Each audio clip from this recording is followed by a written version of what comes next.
There will be a few episodes covering my visits to Germany, including separate episodes about Cologne, Berlin, Hamburg, and researching my family history in Wassenweiler and Freiburg, but this episode will focus on Siegburg, where I went to see a special musical performance. And of course, while in Siegburg, I had to see the sights. What few sights there were.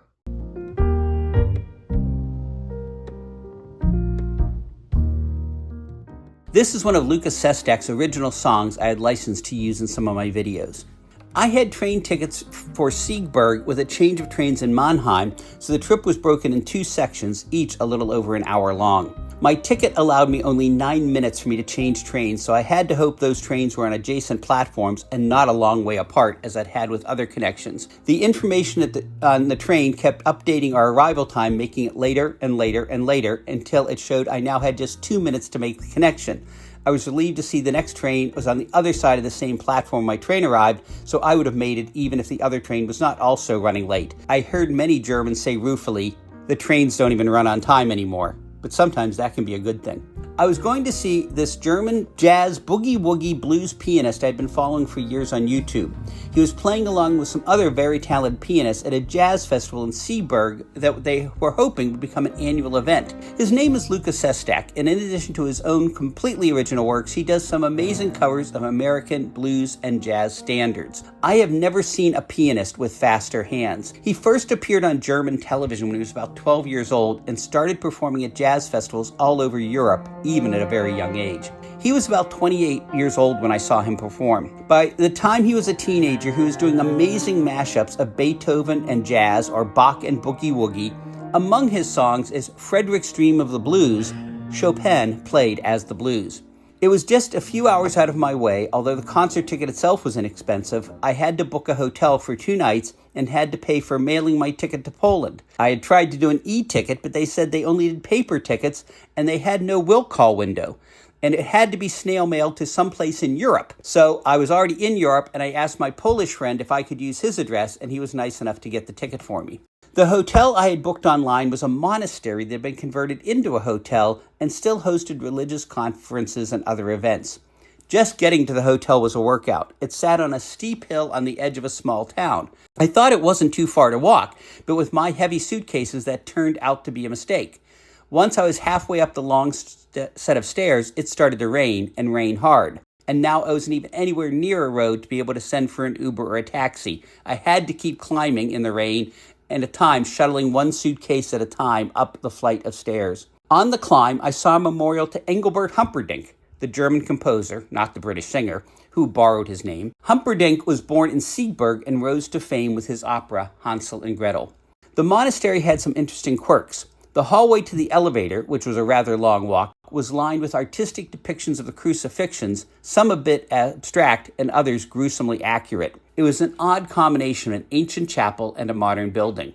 It was the most interesting accommodations I had in Europe. My hotel room was the last on the top floor, which was nice with no people ever passing my door, but it was a long walk. I actually clocked it on my phone. It was 900 steps from the lobby to my room, and that was with taking the elevator. If I had climbed the stairs, it would have been even more of a workout. The gymlet of the hotel was in my wing, and I opted to take the stairs to it for the exercise, but also figuring it was less work to climb 5 flights than to walk to the elevator, take it down a few floors, and walk back. It felt good to do a workout. I had not been in the gym since I had been on the Queen Mary cruise months earlier. The rooms were very small, but had everything I needed, a bed and a bathroom essentially.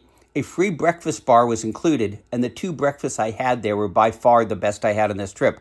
Good bacon and eggs and fresh fruit. The building still had a church attached, which of course I had to explore. After checking into the hotel, I went out in search of dinner. But first I wanted to find the music venue to make sure I knew where it was so I'd not be searching for it later as it got near showtime. As I walked around the back of the music hall, I heard music coming from the backstage doors and wondered if that was Luca warming up.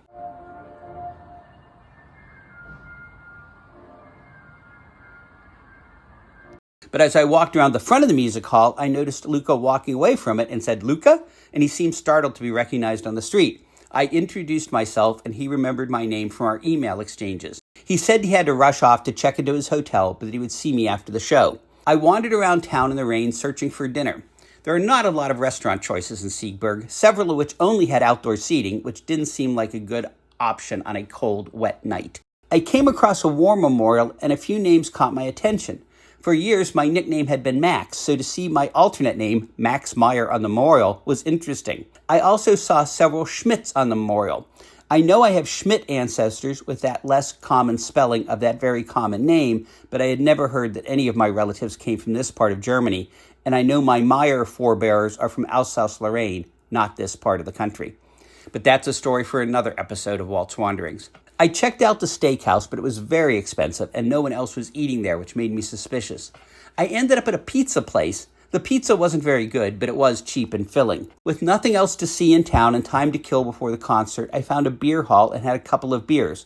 Also quite inexpensive. At one point, I heard singing from out on the patio of the bar and realized some drunken patrons were doing John Denver's Country Roads, but in German. By the time I made my way outside, they had stopped, having only sung a few lines, so I was unable to capture the moment on video. It did surprise me to hear Country Roads in so many different places all over Europe. I went back to the concert hall, which was now open. There were no reserved seats, and I was surprised to see that the front row was empty. Did people think this was like school? You'd get called on if you sat down front? I like to watch a pianist's hands on the keyboard, so I selected a seat in the front row in front of one of the two grand pianos on stage, hoping it would be the one primarily played by Luca. And it was, so I had lucked out. The MC, who was also one of the pianists, was apparently pretty funny. I say apparently because he spoke only German. When I watch videos of Luca on YouTube, he and the other performers or MCs usually speak in German and English, or depending on the country where they're performing, Spanish or French as well. But this MC would say a paragraph in German, then pause and deadpan some little zinger at the end that always got a big laugh. I wish I knew what the jokes were. Each of the pianists played individually, sometime accompanied by a drummer, then started playing duets, sometimes on dueling pianos and sometimes on the same keyboard with 4 or 6 hands dancing on the keyboard. I was also missing some of the musical jokes.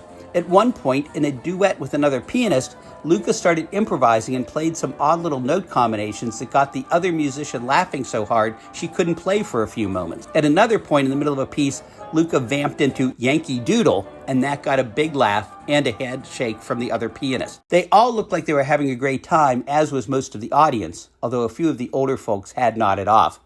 I was one of the youngest people at the concert. Maybe that is why they only have paper tickets. Not a lot of 80 or 90-year-olds are good at things like downloading e-tickets. There were very few young people at the concert, and it was nice to see them getting into this kind of music. But the last times I have been to classical concerts or the opera, I have wondered if live performances of these kinds of music will be things of the past as their older audiences die out. At intermission, I got in line to get a beer, and the German guy behind me started talking to me. He was happy to meet an American and insisted on buying my beer to thank me for all the great music he was listening to, which was almost always all uniquely American genres. Jazz, the blues, boogie-woogie. He kept thanking me as though I had a lot to do in the creations of these type of music. I didn't want to tell him that jazz was not entirely my invention. I mean, sure, I helped, but it wasn't all me. The grand finale had all of the pianists changing around, playing with each other, sliding off one end of the bench as another player slid on, and Luca at one time taking over the drum set while the drummer joined the musicians taking a turn at the piano. After the show, I saw Luca wandering around the lobby with a beer in hand, and I had another nice chat with him as I'd had at intermission. I asked where he was from, and he said Mannheim. I told him I had changed trains there, and from what I could see from the train windows, it looked like a nice town.